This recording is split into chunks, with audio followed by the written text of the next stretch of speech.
প্রিয় পাঠকবৃন্দ, আমাদের আজকের আয়োজন পাঠক নন্দিত জনপ্রিয় বই আসমান। বইটি লিখেছেন লতিফুল ইসলাম শিবলি। লেখককে আলাদা করে পরিচয় করিয়ে দেওয়ার প্রয়োজন নেই, এ বইটি হতে পারে লেখকের পরিচয়। তবে বইটি শুরু করার আগে বইটি সম্পর্কে কিছুটা ধারণা দেওয়ার জন্য একজন পাঠকের ভাষ্য আপনাদের সামনে উপস্থাপন করছি। মানুষ সাধারণত নিজের সামর্থ্যের বাইরে কিছু করতে গেলে নার্ভাস ফিল করে। লতিফুল ইসলাম শিবলির আসমান উপন্যাসটি পড়ার পর আমারও এমনই অনুভূতি হয়েছে। বইটি পড়ার পর এটি নিয়ে কিছু লিখতে গিয়ে বারবার থেমে গেছি, কারণ এর গভীরতা বোঝানো সহজ নয়। তবে এটুকু বলতে পারি, যারা এই বইটি পড়েছেন তাদের হয়তো আমার মতো কিছু আফসোস হয়েছে। বিশেষ করে আসমান উপন্যাসের ইমামের মতো একজন মানুষের সঙ্গ পেলে জীবনটা আরো সুন্দর হতো। গল্পের সারসংক্ষেপ ও মুগ্ধতার কারণ। উপন্যাসটি শুরু হয়েছে প্রেমে ব্যর্থ এক মেধাবী যুবকের জীবনের কঠিন সময়ের গল্প দিয়ে। মায়ের নির্দেশে সে একজন বিজ্ঞ ইমামের সংস্পর্শে আসে। সেই ইমামের বাণী শুনে শূন্য হৃদয়ে প্রশান্তি লাভ করে যুবকটি। তারপর গল্পের ধারা তাকে নিয়ে যায় ঢাকা থেকে পাঞ্জাব, কাবুল থেকে কান্দাহার পর্যন্ত, কখনো যুদ্ধের ময়দানে, কখনো বন্দিশালায়। প্রত্যেক পরিস্থিতিতে তার বুদ্ধি, সাহস, সততা ও বাগ্মিতা প্রকাশ পায়। যুবকটি বাংলাদেশ থেকে আফগানিস্তান পর্যন্ত এক দীর্ঘ যাত্রায় নিজের ভেতর এক নতুন মানুষকে আবিষ্কার করে। লামিয়াকে হারিয়ে সে পায় আসমাকে। মদের নেশা ছেড়ে সে চায় জান্নাতের শরাব। লেখকের অসাধারণ জ্ঞান, তথ্যের নির্ভুলতা এবং দৃষ্টিভঙ্গির গভীরতা পাঠককে মুগ্ধ করে। আসমান মূলত একজন মানুষের আত্মিক এবং মানসিক জাগরণের গল্প, যা জীবনের গভীর অর্থ খুঁজে পেতে সহায়তা করে। উপন্যাসের প্রধান থিম হলো জীবন সংগ্রাম, আত্মোপলব্ধি এবং আধ্যাত্মিক উন্নয়ন। গল্পটি দেখায় কিভাবে জীবনের সংকট মানুষকে নতুন ভাবনার দিকে নিয়ে যায়। লেখক তার দার্শনিক চিন্তা এবং কোরআনের শিক্ষার আলোকে জীবনের নানা চ্যালেঞ্জ মোকাবেলার দৃষ্টিভঙ্গি তুলে ধরেছেন। এ বইয়ের অন্যতম শিক্ষা হলো আত্মা ও মনকে লোভ, হতাশা এবং মানসিক বোঝা থেকে মুক্ত করলেই প্রকৃত সুখ খুঁজে পাওয়া সম্ভব। লেখক সহজ ও সাবলীল ভাষায় জীবনের গভীর বিষয়গুলো উপস্থাপন করেছেন। তার বর্ণনা এতটাই সংবেদনশীল যে পাঠকের মনে গভীর ছাপ ফেলে। একাকিত্ব, নিঃসঙ্গতা এবং আত্ম উন্নয়নের মতো জটিল বিষয়গুলো সহজভাবে তুলে ধরা হয়েছে, যা এই উপন্যাসকে আরো পাঠযোগ্য করে তোলে। পরিশেষে বলবো, আসমান শুধু একটি গল্প নয়, এটি একটি জীবন পাঠ। বিশ্বাস, ধৈর্য এবং আত্ম উন্নয়নের উপর জোর দিয়ে এটি পাঠককে জীবনের সঠিক পথে চলার সাহস দেয়। আত্মিক প্রশান্তি ও মানসিক উন্নতির পথ খুঁজে পেতে এই বইটি অত্যন্ত গুরুত্বপূর্ণ। আশা করি বইটি শুনে সকল পাঠকেরই মন জুড়িয়ে যাবে। তবে এবার শুরু করা যাক। হৃদয় আল্লাহর ঘর। মানুষের হৃদয়টা তৈরি করা হয়েছে এই জন্য যে সেখানে শুধুমাত্র আল্লাহ থাকবেন। সে ঘরে আল্লাহ ছাড়া অন্য কিছু ঢুকালেই শুরু হবে তোমার জাগতিক অশান্তি। ধানমন্ডি ৮ নম্বর রোডের জামি মসজিদের বৃদ্ধ পেশ ইমাম মাওলানা ইসহাক আব্দুর রহমান কথাগুলো বললেন ধীরস্থির আর অনুচ্চ শব্দে। কিছুক্ষণের মধ্যেই আসরের আজান হবে। তিনি প্রস্তুত হয়ে বসে আছেন। তার নজর একটি আরবি কিতাবের দিকে। মাথার উপরে ঘুরছে পুরাতন ফ্যান। সেই ফ্যানের বাতাসে সাদা কাশফুলের মতো তীর তীর করে কাঁপছে তার দীর্ঘ দাড়ি। সেপ্টেম্বরের শেষ দুপুর, প্রায় নীরব ধানমন্ডির রাস্তা দিয়ে বিক্ষিপ্ত বেল বাজিয়ে চলে যাচ্ছে একটা রিক্সা। এরপর গুমট নীরবতা, যেটা ধীরে ধীরে অস্থির করে তুলল ওমর রিজওয়ানকে। শুধুমাত্র নীরবতাটাকে ভেঙে দেওয়ার জন্য ওমর প্রশ্ন করল, আমার মনে অশান্তি আপনি কিভাবে বুঝলেন? এই প্রশ্নে বৃদ্ধ ইমামের চোখে মুখে ছড়িয়ে পড়ল একটা সস্নেহ হাসির ধুতি। বেশ কিছুদিন ধরে আমি তোমাকে মসজিদের আশেপাশে ঘুরঘুর করতে দেখছি, কিন্তু তোমাকে জামাতের নামাজে দেখি না। আর তাতে আপনার মনে হলো আমার মনে অশান্তি? এই বেপরোয়া তরুণটির সাথে কথা বলতে কেমন যেন ভালো লাগছে ইমাম সাহেবের। তরুণটি তাকে একবারও হুজুর সম্বোধন করেনি, তাই একটু মজার ছলে বললেন, 3 ধরনের লোক মসজিদের আশেপাশে ঘুরঘুর করে, ফকির, জুতাচোর আর মজনু। তুমি হলে মজনু শ্রেণীর লোক। এই ইমাম লোকটির মধ্যে পিরালি কিংবা বুজুর্গি দেখানোর কোনো প্রচেষ্টা নেই। কথা বলছেন খুব সাধারণ কিন্তু বিচক্ষণ মানুষের মতো। ইমামের গাম্ভীর্য থেকে বের হয়ে এসেছেন। ওমর রিজওয়ানের সেটা পছন্দ হয়েছে। ইমাম সাহেবের এই রুমটার মধ্যে একটা মিষ্টি আতরের গন্ধ। গন্ধটা যেন হঠাৎ করে তার নাকে এসে লাগলো। ধানমন্ডি এলাকার তীর ঘেঁষে প্রচুর গাছপালা, আর তার মাঝে এই মসজিদটা। ইমাম সাহেবের রুমটা মিহরাবের সাথে লাগানো। কিন্তু মসজিদ থেকে বিচ্ছিন্ন। 3টি বড় বড় কাঠের আলমারি ভর্তি বই, একটি সুন্দর করে গোছানো বিছানা, তার পাশে অফিসের মতো করে সাজানো চেয়ার টেবিল। দর্শনার্থীরা এলে সামনের চেয়ারে বসেন। সাধারণত ইমামদের রুম এমন হয় না। উমার ইমামের মুখোমুখি চেয়ারে বসে আছে। ইমাম ইসহাক আব্দুর রহমান উমারের দিক থেকে নজর সরিয়ে তার ডান দিকের জানালা দিয়ে দৃষ্টি দিলেন বাইরের দিকে। বিশাল জানালার ওপারে গাছগাছালির ফাঁক ফোকর দিয়ে লেকের জলে ঝকঝক করছে রৌদ্রোজ্জ্বল ক্ষয়িষ্ণু দুপুর। সেদিকে তিনি এক দৃষ্টিতে তাকিয়ে থাকলেন। এই সুযোগে উমার ইমাম সাহেবকে তীক্ষ্ণ দৃষ্টিতে পর্যবেক্ষণ করতে থাকেন। জীবনের শেষ অধ্যায়ে দাঁড়ানো বৃদ্ধ ইমাম খুব সযত্নে একটা দীর্ঘশ্বাস লুকানোর চেষ্টা করলেন। উমার সেটা ধরে ফেলেছে। এই দুপুরের নির্জনতাকে আর বেশি প্রশ্রয় না দিয়ে সে প্রশ্ন করল, বলুন তো, কি কারণে আমাকে আপনার মজনু শ্রেণীর লোক বলে মনে হলো? জানালার দিকে তাকিয়ে থাকতে থাকতে নুরানি হাসিতে আবার উজ্জ্বল হয়ে উঠল ইমামের চেহারা। মাথা ঘুরিয়ে সস্নেহে কয়েক মুহূর্ত তাকিয়ে দেখলো তাকে। তারপর বলল, মজনুদের চুল থাকে উস্কো খুস্কো লম্বা, চোখের নিচে কালি থাকে আর পোশাক থাকে ছেঁড়া। ইমাম সাহেবকে ভুল প্রমাণ করার জন্য একটা তাচ্ছিল্যের হাসি দিয়ে উমার বলে, এখনকার ফ্যাশন হচ্ছে লম্বা চুল আর ছেঁড়া জিন্স। এর মধ্যে মজনু আসে কিভাবে? মুয়াজ্জিন মসজিদের মাইকে গুনে গুনে 3টি টোকা দিল, একটা ফু দিল আর গলা খাকারি দিয়ে গলাটা পরিষ্কার করে নিল।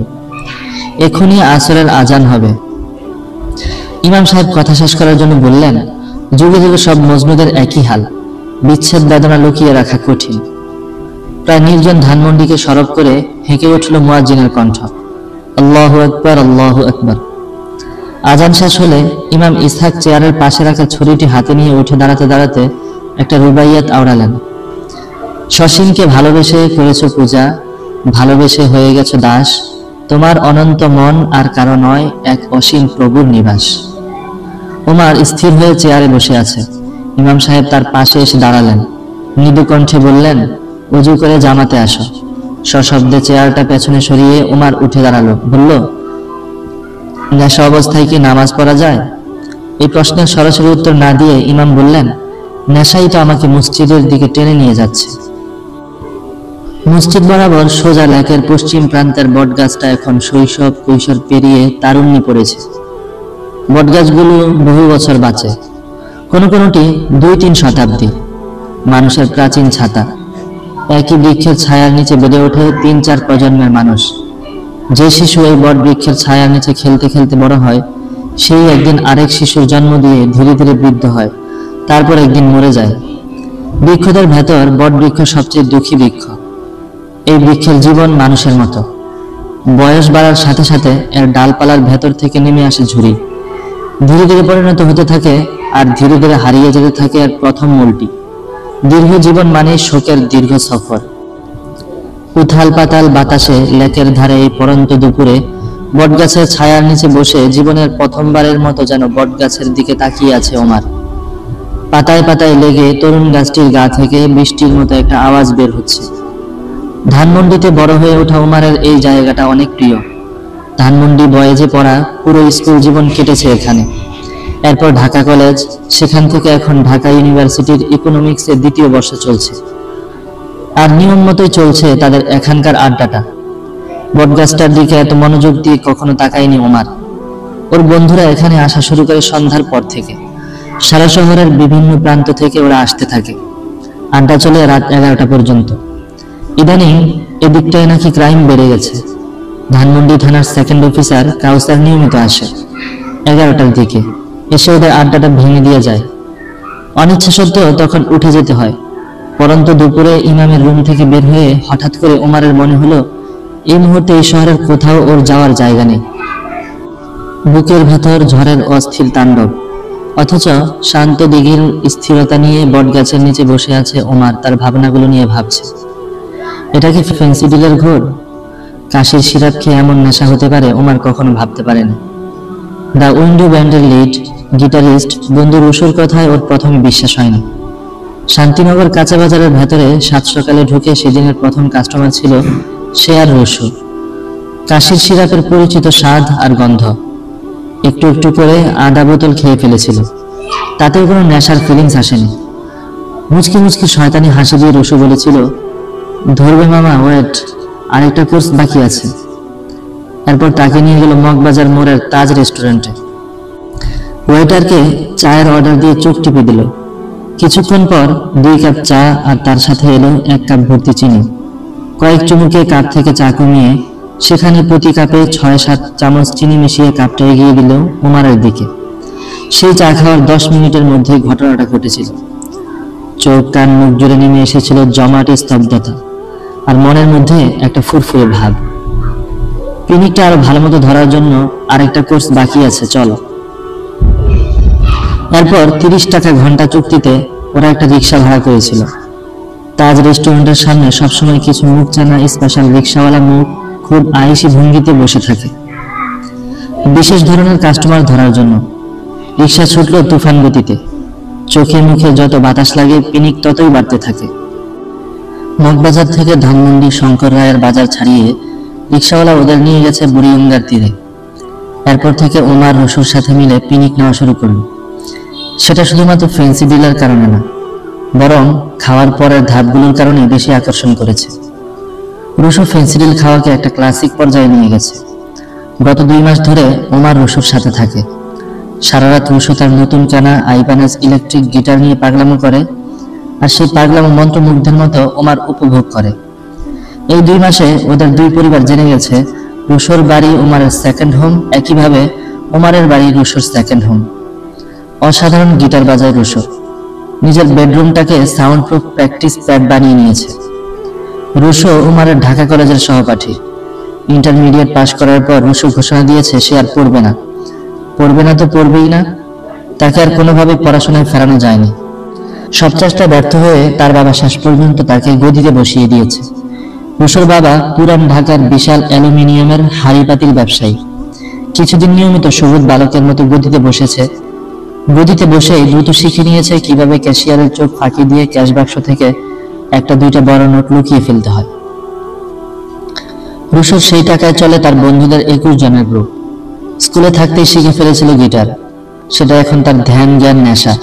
তার ধারণা জিম মরিসনের ভেতরে যে রেড ইন্ডিয়ানের আত্মা ছিল সেটা মরিসনের মৃত্যুর পর এখন তার উপরে ভর করেছে। রুশো জিম মরিসনকে আক্ষরিক অর্থে পূজা করে। জিমের ব্যান্ড ডোরসের অনুসরণে ফর্ম করেছে psychedelic rock band the Window. রুশোর ড্রাগ এডিকশন মূলত জিম মরিসনের লাইফ স্টাইলের অন্ধ অনুকরণের ফল। এতদিন শুধু গাঁজা খেত, এখন গাঁজার পাশাপাশি শুরু করেছে নতুন ড্রাগ ফেন্সিডিল। ওমার ধোঁয়া টানতে পারে না, তাই গাঁজায় তার আকর্ষণ নেই। সারা রাত রুশো জিম মরিসনের light my fire, waiting for the sun আর তার কবিতা অ্যান আমেরিকান প্রেয়ার গেয়ে বাজিয়ে ওমারকে মুগ্ধ করে রাখে। সকাল হওয়ার সাথে সাথে ছোটে শান্তিনগরের কাঁচা বাজারে 150 টাকায় 1 বোতলের হাফ হাফ, তারপর তাজ রেস্টুরেন্টের চিনি চা, তারপর দীর্ঘ রিক্সা ভ্রমণ দিয়ে বুড়িগঙ্গা। এই চক্র ওমারকে তার অস্থিরতার ভেতরে একটা সাময়িক আরাম দিচ্ছে। ওমার নিঃসঙ্গতাকে ভয় পায় নির্জনতা। একাকিত্ব ওকে একা পেলেই নৃশংস গোপন সৈন্যবাহিনীর মতো ঝাঁপিয়ে পড়ে। শত শত তীক্ষ্ণ ছুরি যেন ওকে চিপতে থাকে, টেনে নিয়ে যায় পানির অতলে, আর সে দম নেওয়ার জন্য মরিয়া হয়ে চেষ্টা করে ভেসে উঠতে। জীবনে প্রথমবারের মতো তার এমন কষ্টের অনুভূতি হচ্ছে। আজ প্রায় 2 মাস পর সে একা হয়ে গেল। এই সময় তার রুশোর সাথে থাকার কথা ছিল, কিন্তু রুশো আজ গদিতে গেছে। রুশোকে এখন আর নিয়মিত গদিতে যেতে হয় না। যে ছেলে সারা রাত জাগে আর সারাদিন ঘুমায়, সে কিভাবে সময় মেনে অফিস করবে? অনিয়মিত হতে হতে এখন সেটাই নিয়ম হয়ে গেছে। রুশোর বাবাও তার এই বখাটে ছেলেটার ব্যাপারে হাল ছেড়ে দিয়েছে। টাকা পয়সা ফুরিয়ে গেলেই শুধু রুশো এখন গদিতে বসতে যায়। ক্যাশিয়ারের সাথে ইতিমধ্যে তার একটা গোপন সিস্টেম তৈরি হয়ে গেছে। ওমারের জীবনের এই কঠিন দুঃসময়ে রুশো যেন একটা আশীর্বাদ। রুশোকে বেশিক্ষণ সহ্য করা কঠিন। সবার চোখে সে বড় লোকের বখাটে আর নষ্ট ছেলে। অ্যাগ্রেসিভ আর বস হয়ে থাকতে পছন্দ করে। দেদারসে টাকা উড়াতে পারে বলে তাকে এড়ানো মুশকিল। ঘুরে ফিরে রুশোকে কেন্দ্র করে আবর্তিত হয় ওদের বন্ধুত্বের সৌরজগৎ। এত দুর্নাম থাকা সত্ত্বেও ওমার রুশোকে বুঝতে পেরেছে। Rusho full of heart. ওর সাথে নিঃস্বার্থ আর গভীরভাবে না মিশলে ওকে কেউ বুঝবে না। এই 2 মাসে ওরা পরস্পরকে বুঝে ফেলেছে। ওমারকে রুশো খুব গোপনে সমীহ করে। ওমার অন্য সবার মতো না। একাডেমিক পড়ার বাইরে ওর প্রচুর পড়াশোনা রয়েছে। স্পেশালি 60 আর 70 দশকের পাশ্চাত্যের cultural revolution, counter culture, hippie movement আর রক অ্যান্ড রোলের উত্থান বিবর্তন নিয়ে রয়েছে প্রগাঢ় আর স্বচ্ছ ধারণা। দুজনই পছন্দ করে সাইকেডেলিক আর প্রোগ্রেসিভ রক মিউজিক। যদিও রুশো যেভাবে জিম মরিসন পছন্দ করে, ওমার সেভাবে করে না। ওমারের ধারণা, জিম যতটা না পপুলার তার শিল্পে, তার চেয়ে বেশি পপুলার তার উচ্ছৃঙ্খল জীবনাচারে। সে প্রথম রক স্টার যাকে উচ্ছৃঙ্খলার জন্য স্টেজ থেকে গ্রেফতার করা হয়েছিল। আর সেই সময়টাও ছিল শিল্পের পাশাপাশি বাড়তি কিছু দেখানোর। এসবে রুশোর রয়েছে প্রবল মতবিরোধ। তার মতে শিল্পীর জীবনও কখনো কখনো শিল্প হয়ে ওঠে। মরিসনের 27 বছরের জীবনটাও তেমন ছিল। মিউজিকের চেয়ে বেশি রুশো তার নিজের জীবনটাকে শিল্পে পরিণত করতে চায়। ওমার রুশোর এই ভুলটা ধরতে পারে, কিন্তু তাকে ঠিক শোধরাতে পারে না। এমনকি সেটার পদ্ধতিও তার জানা নেই। এই সবকিছু মিলিয়ে রুশোকে তার ভালো লাগে। রুশো জানে কি ঘটেছে ওমারের সাথে। রুশো ওমারের এই দুঃসময়টা গভীরভাবে অনুভব করতে পারছে। এই জগতে পাগল ছাড়া কেউ পাগলামোর কোনো মূল্য দেয় না। রুশোর রাত জাগা সমস্ত পাগলামোর একমাত্র মুগ্ধ দর্শক ওমার। ওমার তার কষ্টগুলো নিয়ে কথা বলতে পছন্দ করে না। রুশো সেটা নিয়ে কোনো প্রশ্ন করে না। ফেন্সিডিলের নেশা দুজনের মধ্যে দুই রকমের প্রতিক্রিয়া তৈরি করে। মাত্রাতিরিক্ত কোডিন ফসফেট রুশোকে করে হাইপার আর ওমারকে করে সাইলেন্ট। সারা রাত রুশো অনর্গল কথা বলে, গিটার বাজায়, হঠাৎ চিৎকার করে গিয়ে ওঠে ডোরস থেকে ব্রেক অন থ্রো। গাইতে গাইতে জিম মরিসনের মতো অদ্ভুত রহস্যময় অঙ্গভঙ্গি করে নাচতে থাকে রুশো, যেন ফনা তুলে নাচছে একটা বিষাক্ত সাপ। আলো আধারির রুমের মধ্যে রুশোকে তখন আজাজিল শয়তানের মতো লাগে। ওমারের গায়ে কাঁটা দিয়ে ওঠে। গভীর রাতের নিস্তব্ধতায় ওরা পরস্পরকে চিনতে থাকে। ওমারের অবাক মুগ্ধ মুখের দিকে রুশো শকুনের দৃষ্টির তীক্ষ্ণতা নিয়ে তাকিয়ে বুঝতে পারে ওমার এখানে নেই। অস্পষ্ট আলোয় ওর ঘন ঘন দীর্ঘশ্বাস রুশোর চোখ ফাঁকি দিতে পারে না। সন্ধ্যার আধার ঘন হওয়ার ঠিক আগে আগে রুশো বটগাছের নিচে এসে হাজির হয়। ওর আশা দেখে বোঝা যায় সে বেশ হন্তদন্ত হয়ে ছুটে এসেছে। পিনিক আছে? তুই না থাকলে কি পিনিক থাকে? এই উত্তরে রুশো দারুণ খুশি হয়। এত দেরি করলি কেন? তোকে একটু একা থাকার প্র্যাকটিস করালাম। ওমার বোঝে এসব রুশোর জাস্ট কথার কথা। রুশোর চোখে মুখে একটা চাপা খুশির ঝিলিক দেখা যাচ্ছে। আজ ভালো দান মেরেছি, আগামী 1 মাস আর গদিতে যেতে হবে না বলেই রুশো পকেট থেকে এক মুঠো করে বের করে আনলো কতগুলো 500 টাকার নোট। নোটের সাথে সাথে বের হয়ে এলো একটা আঙ্গুল সমান লম্বা গাজার পুরিয়াটা ওমারের হাতে দিয়ে দলাই মলাই হয়ে থাকা নোটগুলো সোজা করে ভাজে ভাজে পকেটে রেখে দিল। অন্য পকেট থেকে গোল্ডিক সিগারেটের প্যাকেট থেকে একটা সিগারেট বের করে সেটা 2 আঙ্গুল দিয়ে টিপে টিপে নরম করে সেটার ভেতর থেকে তামাকগুলো বের করে ওমারের হাতের তালুতে রাখলো। এরপর গাজার পুরিয়া থেকে পরিমাণ মতো গাজা নিয়ে সেখান থেকে অপ্রয়োজনীয় ডালপালা পরিষ্কার করে বাম হাতের তালুতে রেখে ডান হাতের বৃদ্ধাঙ্গুলি দিয়ে ডলতে শুরু করে। মুহূর্তের মধ্যে একটা বুনো ভেষজ গন্ধ ওদের নাকে এসে লাগে। মুখ ধরে রুশো হাতটা নাকের কাছে এনে দীর্ঘশ্বাস টেনে বলে, মালটা আসামের, দেখ রংটা এখনো কেমন সবুজ। তালুতে গাজা ডলতে ডলতে রুশো ওমারের দিকে বেশ কিছুক্ষণ স্থির তাকিয়ে থাকে। ভাবলেশহীন ওমার তাকিয়ে আছে সামনের দিকে। গম্ভীর গলায় রুশো বলে, লোন লিসেসটা এনজয় করতে পারিস না? কয়েক সেকেন্ড চিন্তা করে ওমার বলে, হ্যাঁ পারি। তুই যদি পাছার কাপড় খুলে একটা গরম রুটি বানানোর তাওয়ার উপরে 10 সেকেন্ড বসে থাকতে পারিস, তাহলে আমিও লোন লিসেস এনজয় করতে পারবো। ওমারের কথাটা বুঝতে বেশ কিছুটা সময় লেগেছে রুশোর। এবার প্রবল হাসিতে ফেটে পড়ল রুশো। সেই হাসিতে যোগ দিল ওমার। রুশো চিৎকার করে হাসছে, ওমারও হাসছে সমান তালে। কতদিন পর ওমার হাসছে। হাসতে হাসতে ওর বুকটা খালি হয়ে যাচ্ছে। দূর থেকে দেখলে মনে হবে সন্ধ্যার ঘোর অন্ধকারে ওদেরই সাথে বেড়ে ওঠা বটগাছটার নিচে 2 কিশোর কি এক অজানা আনন্দে আত্মহারা হয়ে হাসছে। তখন হঠাৎ করে এক ঝটকা পূবালি বাতাস এসে নাড়িয়ে দিয়ে গেল বটগাছটার ঝাঁকড়া সবুজ চুল। যেন বটগাছটাও মাথা দুলিয়ে হাসছে। যেন ওরা 2 জন নয়, ওরা এখন 3 জন, ফিরে গেছে ওদের কিশোর বেলায়।